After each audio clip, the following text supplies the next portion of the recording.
dalam firewall itu terdapat banyak konfigurasi ya. Maka baris-baris tersebut akan dijalankan dari atas ke bawah. Contoh,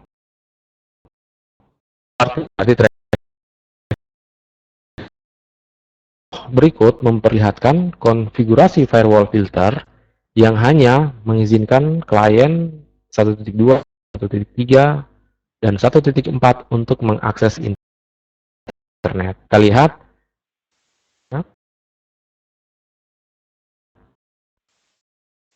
forward ya, berarti traffic yang melintasi router dari 1.2 menuju internet. Silahkan lewat karena actionnya accept. Terus baris kedua ada traffic yang ingin melintasi router dan berasal dari 1.3, silahkan lewat. Jalankannya dari atas ke bawah ya. Terus berikut, jika ada traffic yang berasal dari 1.4 dan ingin melintasi router, juga silahkan lewat.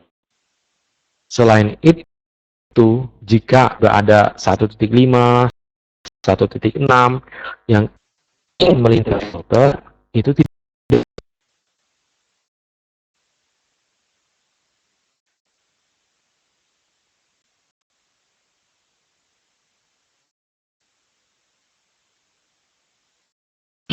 ditambahkan protokol sama destination. Nah, terus biasanya gini, kadang ya router mikrotik itu tidak cepat responnya. Misalnya gini, secara default misalnya Facebook sudah lewat ya, sudah lewat. Kadang router mikrotik tidak langsung berinteraksi dengan konfigurasi tersebut. Ya, connection track-nya masih ingat gitu ya. Dia masih ingat bahwa ke Facebook ini harusnya lewat gitu ya. Sessionnya harusnya masih lewat. Kadang setelah di restart, wah iya baru mau ya ngeblokir. Itu sering ya saya dapati di router mikrotik. Bisa penyebabnya kayak gitu, dasarnya sudah lewat, Facebooknya lewat, kadang-kadang nggak mau gitu, padahal kita sudah pasang. Biasanya eh, apa namanya ya, kita tambahkan lagi protokol.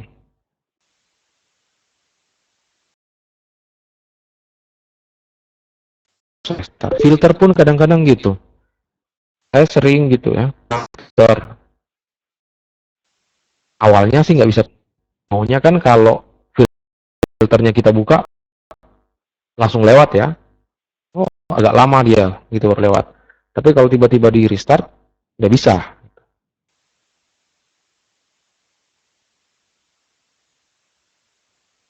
Kadang nggak perlu di restart, ditunggu aja sedikit. Sesi komunikasi komputer itu kan ada namanya sesi establish. Jadi pada saat establish, si klien sama terjaga gitu. Nah mungkin router mikrotik itu nggak ingin memutus sesi yang sedang Nah yang ini dasar ya.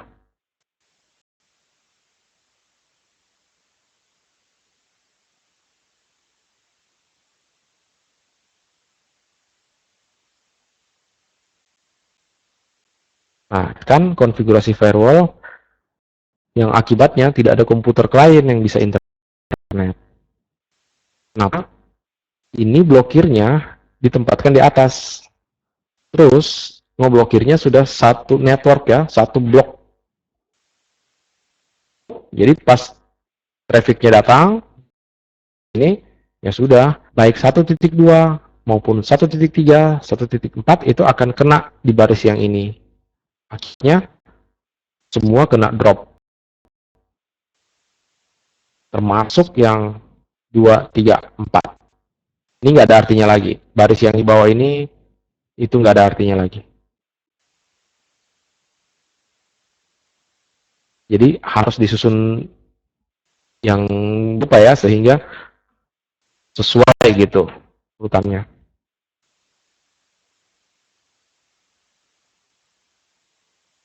Efisiennya masing-masing sih. Efisien itu saya nggak bisa menyatakan bahwa konfigurasi firewall ini yang efisien. Ya. Kalau mau lihat kedua contoh ini, ya kedua contoh ini kan contoh ya, contoh. Ini jalan untuk memberikan akses internet bagi komputer 2, 3, 4. Selain itu diblokir, gitu ya. Nah, sehingga kalau misalnya besok-besok bikin konfigurasinya tertukar, ini ngeblok duluan kan, baru kena di sini, semua traffic sudah ngeblok. Ini nggak akan pernah dijalankan. Kenapa? Karena sudah kena duluan di atas ini. Yang di atas kan lihat source address-nya ya, slash 24. Itu berarti 1.1, 1 titik termasuk ya, 1.3, 1.4. Semua kena gitu. Sehingga efisiennya kadang-kadang dropnya kadang-kadang harus di atas, dropnya kadang-kadang harus di bawah sesuai kondisi gitu ya, sesuai kondisi jaringan. Dan enaknya administrator jaringan itu seperti apa sih? Karena seperti saya sampaikan di depan tadi adalah bermain logika susunan konfigurasi firewall dari setiap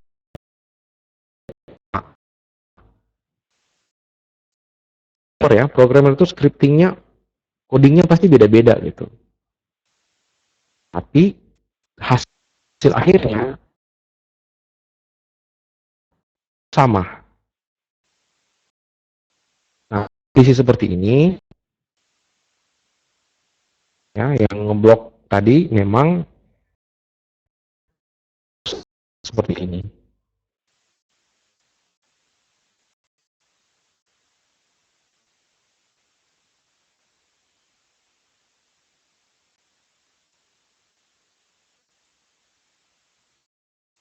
Nah, input ya, chain input yang tadi. Chain input adalah chain yang mengatur paket yang menuju router ya. Baik yang menuju ke Ether 1 ya, baik yang menuju ke Ether 1 internet, atau paket yang menuju ke Ether 2 yang mungkin ada dari klien. Mungkin ada user dari internet,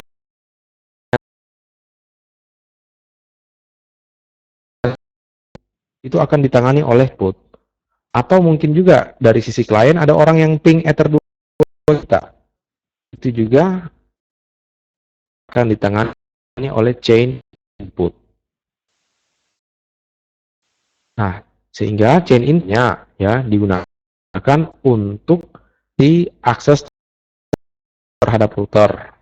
Ya, benar tadi ya, katanya di training MTCNA memang input untuk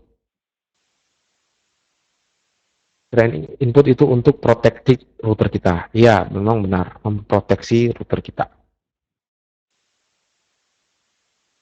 Nah, kalau ada bahasa seperti ini di router kita, chain input, action-nya drop, berarti apapun yang menuju ke router kita, itu akan dibuang. Tidak akan dibalas ya, apapun yang akan menuju ke Ether 2, itu tidak akan dibalas.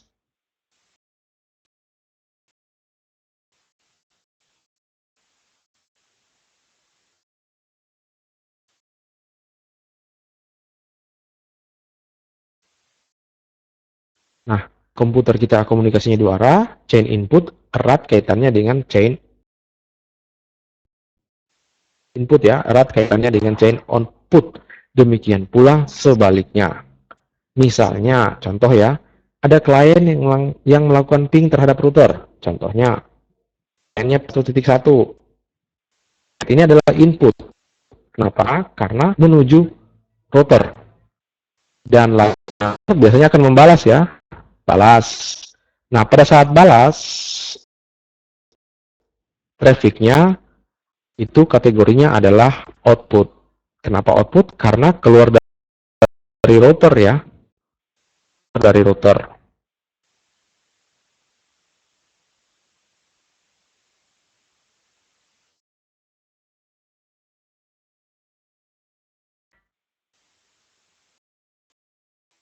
Pada saat user di internet melakukan ping terhadap router, ya, ini, oh ya sama ya tadi ping, itu kategori paketnya adalah input, dan router membalas kategorinya output.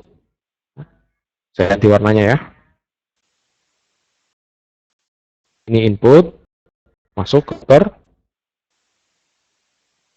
ini output, keluar dari router. Nah, berarti dari dua gambar tadi sangat kelihatan ya, input akan selalu berhubungan dengan output. Kadang-kadang kita membuat yang input, outputnya bermasalah, atau kadang-kadang ngoblok output, inputnya ikutan bermasalah.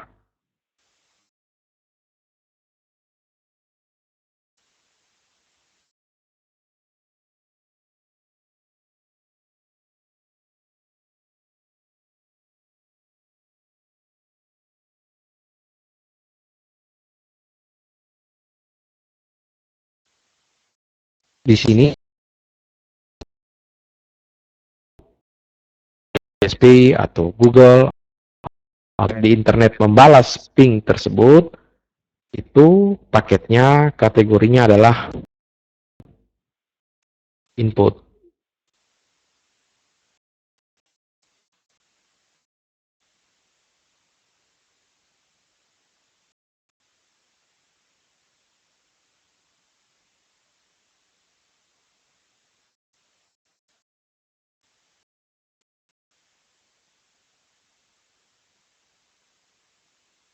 Output kita arahkan ke interface internet. Hmm, Toolnya gimana ya? Saya hapus dulu.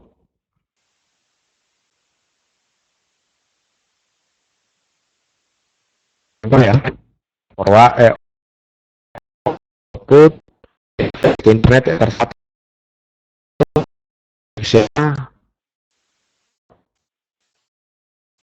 di inbox saya ya. Ada action drop output.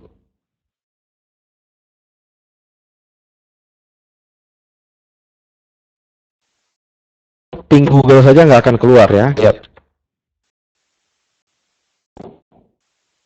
Dia ngomongnya di sini paket rejected. Paketnya tidak akan dikeluarkan. Yang mau dikirim ke internet, mau keluar lewat interface yang terhubung ke internet itu akan dibuang.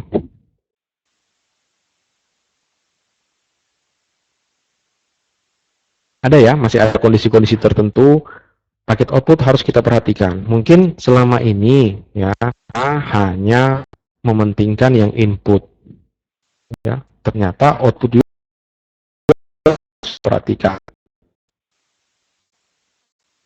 Nanti di intermediate ya, di intermediate yang output ini. Sekaligus sama tadi ada pertanyaan sempat saya lihat connection state ya, connection state itu akan kita bahas di training break.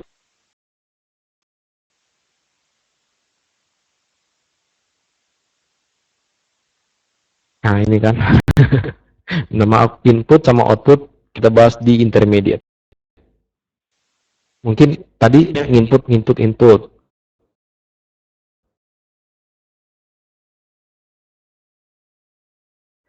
Nah tapi kita blok input, output itu bisa bermakan ya.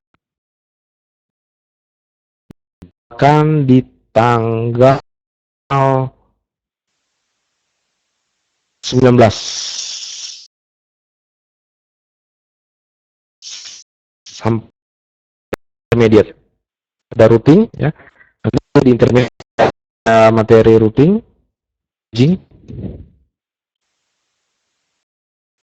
bridging, filter diulang lagi. Ada NAT juga masuk ya.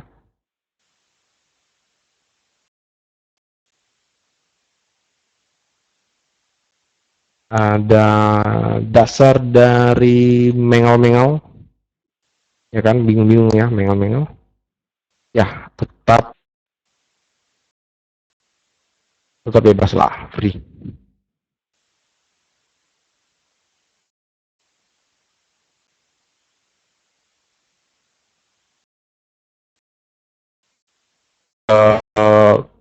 Dinnernya, cover fotonya gitu, tapi sudah dijadwalkan.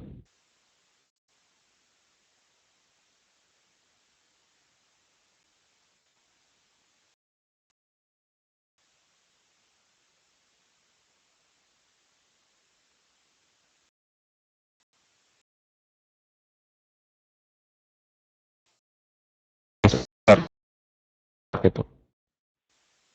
Silakan kalau mungkin ada yang ditanyakan sebelum kita berlanjut ke web.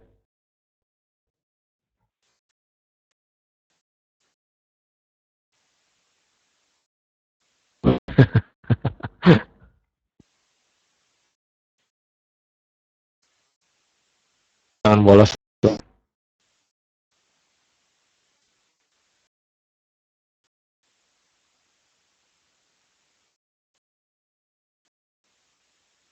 Kalau blok situs ya, kita gunakan firewall.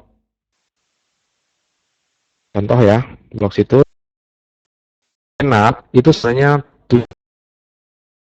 tujuannya kalau kita ingin membelok belok ya.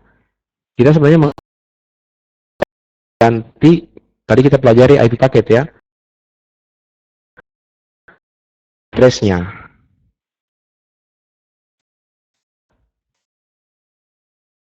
Kadang ya, kemarin sih ada pertanyaan, teman sempat tanya, konten itu sih apa sih yang di blok gitu ya. Misalnya saya ingin blok detik ya, belum belum saya belum lihat lebih detail sebenarnya apa yang dilakukan dengan fitur konten ini ya. Karena di firewall yang umum ya, seperti firewall Linux itu saya nggak dapat yang konten ya. Kalau masuk seperti ini amannya ya, masukin port ini sehingga benar ini berarti browsing ya, HTTP gitu.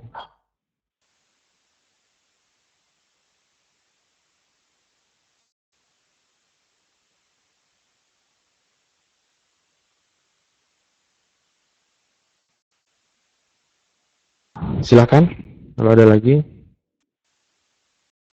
DST port. DST port kita kembali ke sini ya.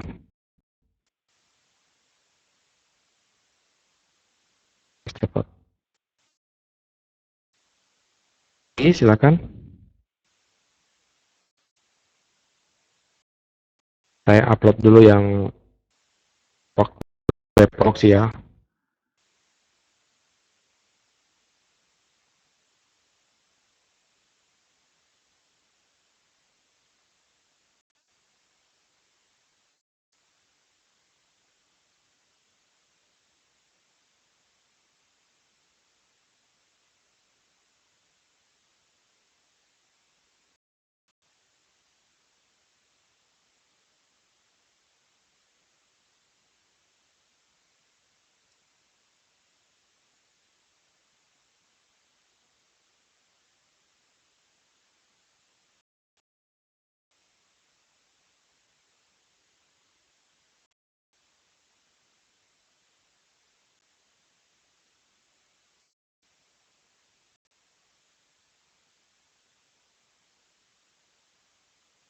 Bisa ngeblok situs menggunakan router mikrorouter itu bisa. Kita tadi bisa kayak gini ya. Yang ini contoh ya, untuk ngeblok situs TCP, tapi nggak kayak Nawala ya. Nawala itu sifatnya melakukan manipulasi DNS. Kalau ini blok menggunakan firewall, itu di klien kelihatannya hanya loading terus nggak ada halaman pemberitahuan bahwa sebenarnya situs ini sudah diblokir, tapi nggak akan terbuka. Ngedownload file ekstensi file juga bisa. Misalnya kita larang orang mendownload file MP4, ya, buat di sini titik MP4, itu nggak akan ke download filenya. Browsingnya bisa, pas dia ngeklik download itu akan keblokir. Tapi blokirnya nggak ada pemberitahuan seperti Nawala. Biar kita tahu suatu situs, nah situs ya, kalau berbicara situs, berarti protokolnya kan HTTP, kalau bukan HTTPS. Kalau browsing ya situs. Kalau dia HTTP, dia akan UDP, hanya adalah aplikasi-aplikasi seperti streaming video, ya, streaming voice. Nah itu yang umumnya menggunakan UDP. Kalau kita ragu, bisa ke Google, ya, coba katanya TCP port number, mana yang TCP, mana yang UDP. Dan kalau pertanyaannya sih berarti browsing, itu bisa dipastikan TCP. Kalau kita belokkan supaya bisa, tujuannya kita masukkan ke itu ya, masukkan ke address list bisa.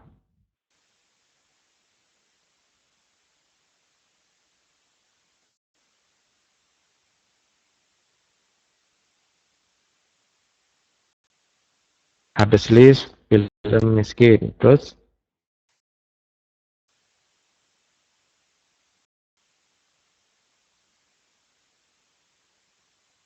scan IP. Maksudnya gimana ya scan?